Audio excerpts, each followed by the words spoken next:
All right, well, I'd like to thank Susanna for giving me the opportunity to talk to you guys today about my project. And I'll be talking to you about my work that is aimed at understanding how plants and microbes form associations. This work leverages a relatively new technology that's been pioneered by Adam Deutschbauer and colleagues called BAR-seq. That's a derivative of transposon sequencing that can reproducibly execute high-throughput screens. I'm going to be presenting our emerging map of plant root colonization for a soil microbe. And I'll also go into how we're following up on some of these candidates in a secondary validation screen. So as we all know, as we've heard a lot about, microbes have an important role to play in shaping the biology of their hosts. Microbial communities have a clear impact in humans, where they influence everything from asthma to diabetes and obesity. In plants, microbes can also be very important. They can either be parasitic, interfering with the growth and health of a plant, but they can also be beneficial. And shown here is a set of pepper plants that are grown in the presence of or absence of a plant growth promoting microbe.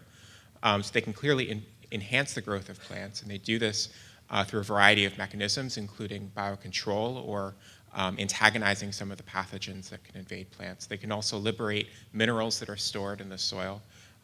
They can also directly stimulate growth via the production or interfering of hormone pathways in the plant.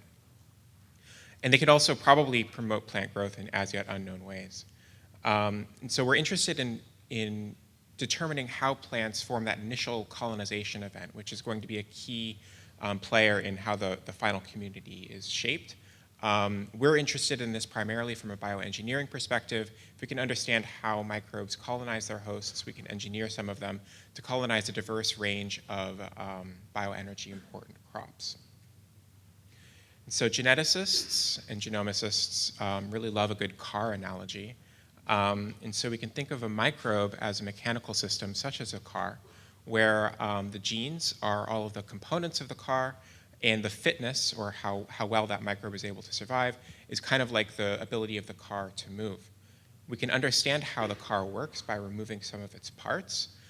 For example, here is shown removal of the roof or the wheel, and label each car with the component that's been missing, and then test the set of cars for their ability to move.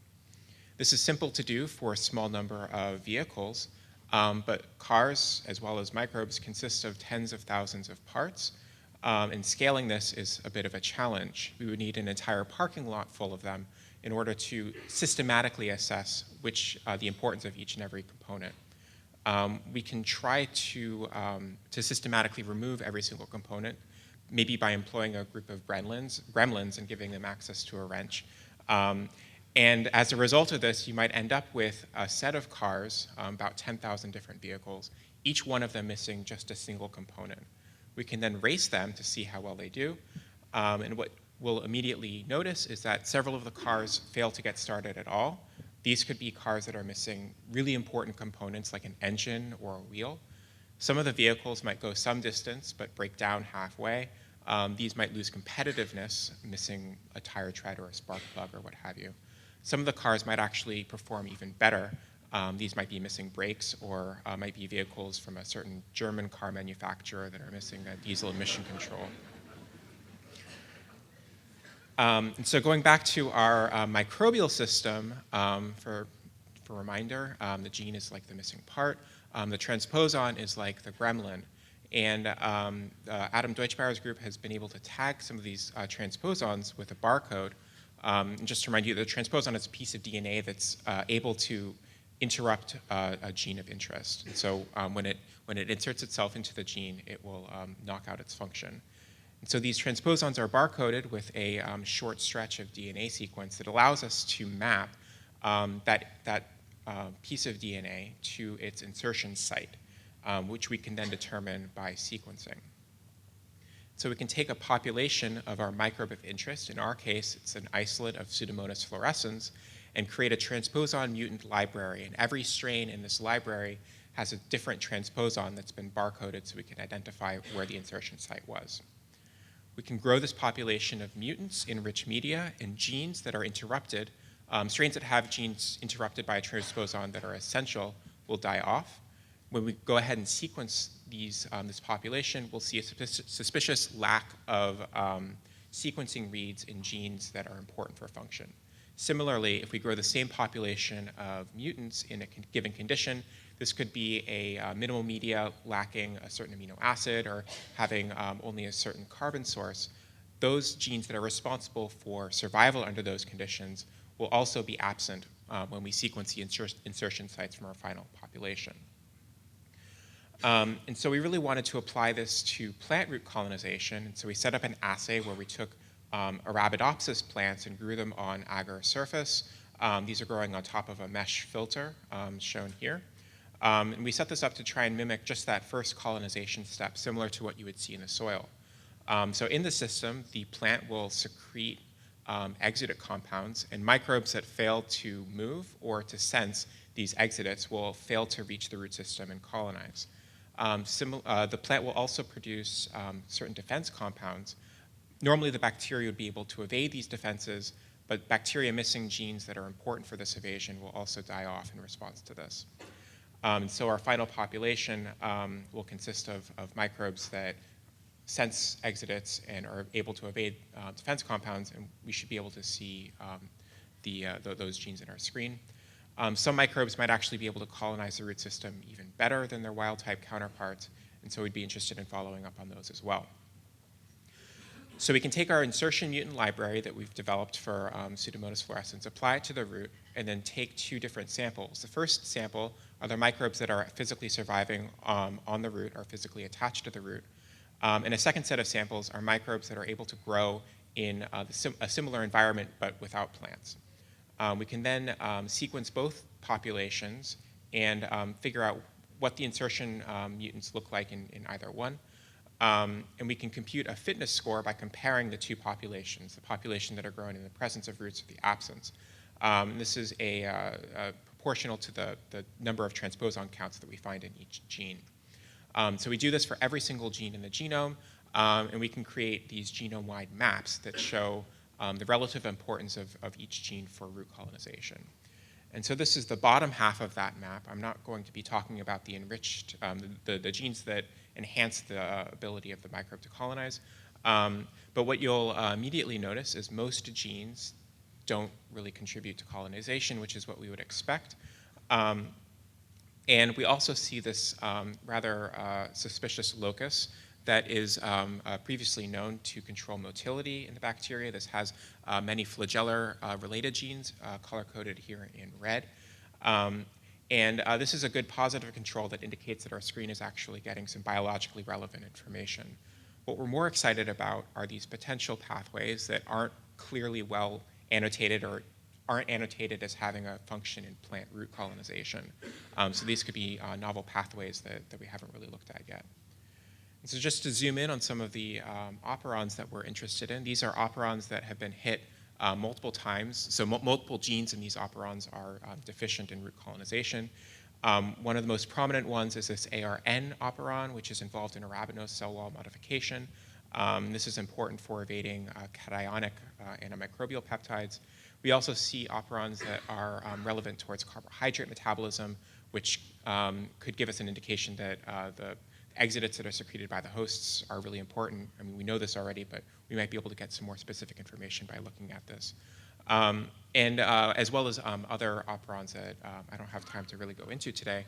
But again, what we're very excited about are several genes, about 18, that either have only a general function annotation, an unknown function annotation, or hypothetical annotation. And so doing these genome-wide screens can really reveal some unexpected functions for microbial genes. It's an annotation tool. So we wanted to validate some of these candidates, not only to make sure that our screen is actually working, but to set up a first pass way to understand the individual function of each gene. So to do this, we enlisted the help of another researcher at JGI, Yasuo Shikuni, who engineered our strain of bacteria to produce luciferase. We can then take this luciferase-producing strain and compete it against our mutant strains, which do not produce luciferase, and so and then apply that mixture to the root systems. And so here, the amount of glowing that you see on the roots is inversely proportional to the competitiveness of the strain. If the strain is very competitive, it will outcompete the luciferase-producing strain. Conversely, if they're unable to colonize the root systems, then you should see a higher intensity.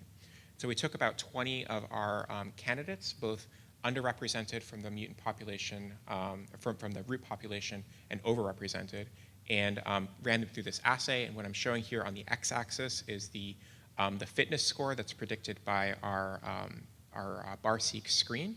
And on the y-axis is a calculated competitive index based on this luciferase assay. And you see a pretty good correlation between the two, which indicates that our screen is actually working, and we're getting some good candidates from this. And so in conclusion, we've now developed a pretty high-resolution map for an in vivo function, in this case, root colonization. These bar-seq screens can really uncover some novel functions that have never been annotated before. This method can actually be combined with in vitro assays that I, again, didn't get a chance to talk about today, to really drill down into some of the finer points of function for some of these genes. And hopefully we get some really good candidates for bioengineering. So to sum up, I'd like to acknowledge some of the people that helped me with this work, in particular my advisor, Axel Wiesel, and our main collaborator, Jeff Dangle, and his postdoc, Megan Felcher, at the University of North Carolina, who really worked closely with us on this. Yasuo developed the luciferase-producing strain, and Rex helped us actually pick out individual insertion mutants. And of course, Adam for building our library. And I'd like to thank you all for your attention.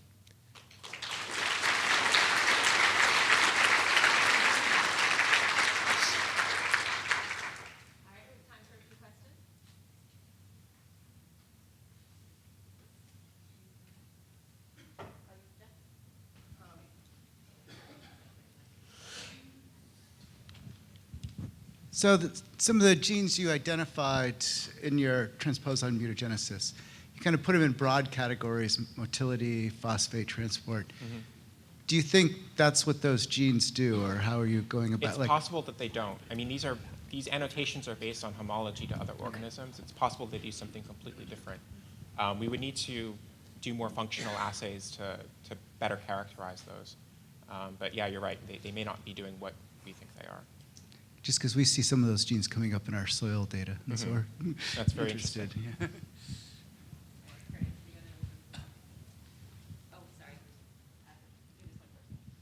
Yeah. Just curious,